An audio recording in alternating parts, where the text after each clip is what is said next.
Howdy folks, Keith Stewart here with Cowboy Campus, and I'm here with Cookie and Julie Parsonage. And Julie is an equine osteopath, and she's going to give you some quick little tips that what you can do to check out your horse and maybe make sure that they're moving correctly and everything is where it should be. So Julie, if you were I was going to hand you this horse, and I would say she's just been off a little bit like that. How would you check it out? What would you do? Okay, thanks Keith. My go-to is just to feel the muscles first, and what I'm looking for is hot spots, warmth, tightness in the muscles. Does her hide move? Does she react in any way? Is she moving away from me?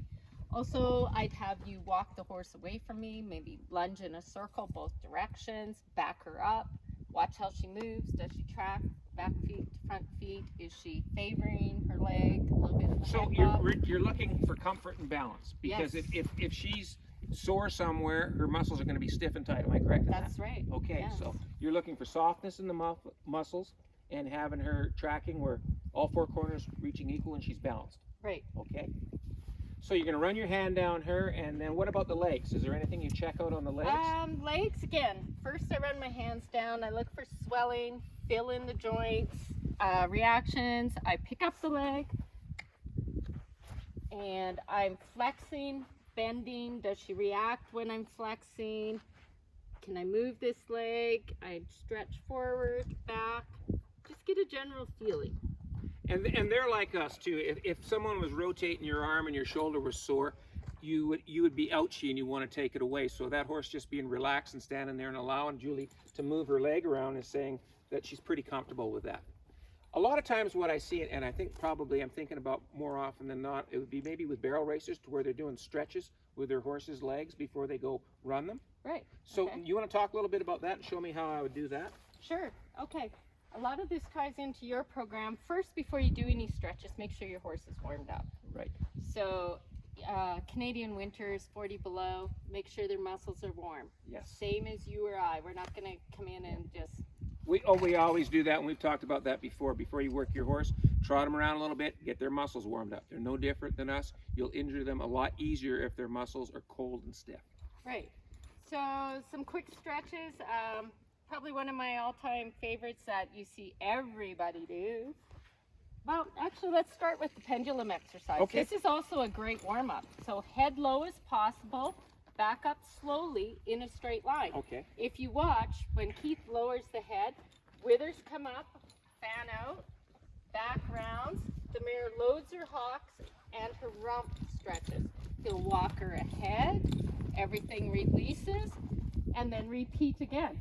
So what we're watching for is each leg moves separately. She steps back in a straight line. She can lower her head comfortably. She's stretching all the top of her neck muscles.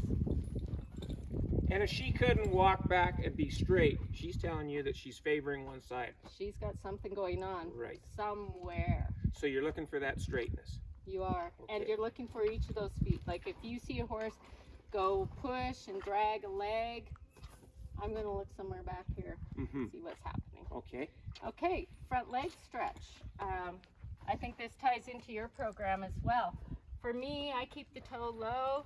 I'm sitting on a chair, protecting my back, my hand up here. How long would you hold her in that position? Start with 15 to 20 seconds. Okay. She wants to take it back, I let her. That's the first time I've ever worked with this horse. Guide it back so she doesn't pull it back and hit herself. Anybody with a back issue, or just train your horses. Let's try with the halter chain. And also, we've talked about this before too. When you're doing this, Julie said optimally she'd like to hold it, say, for 15-20 seconds. That's probably with a horse that you've done this with for before, the understanding. But when I'm training one for this, what I'm going to do is I make sure I give it back before she takes it away. I don't want her to realize how much stronger she is than me. So I'm going to hold it, and then before she says that's long enough, I'm going to give it back to her. And even her just standing there with the full extension, elbow extended, if she'll stand there like that, it's sort of like us doing a runner's stretch in reverse here. Well, you always see athletes do that before they go out and play their game, right? Do their stretches. So that's easy, and pretty soon, I mean, I stretch my horses out in the pen. I don't even have to, I just walk up and I'll tickle them on the knee and They hand it to you. You bet. The more you do it, the more used to it they get, and the more accepting they are of it. So if that looks like something that you'd be interested in doing your horse, check out Julie's website, which is horsesinharmony.ca. and she's got a whole bunch more information, plus an online course that you can check out on doing all sorts of different osteopath stretches with your horse.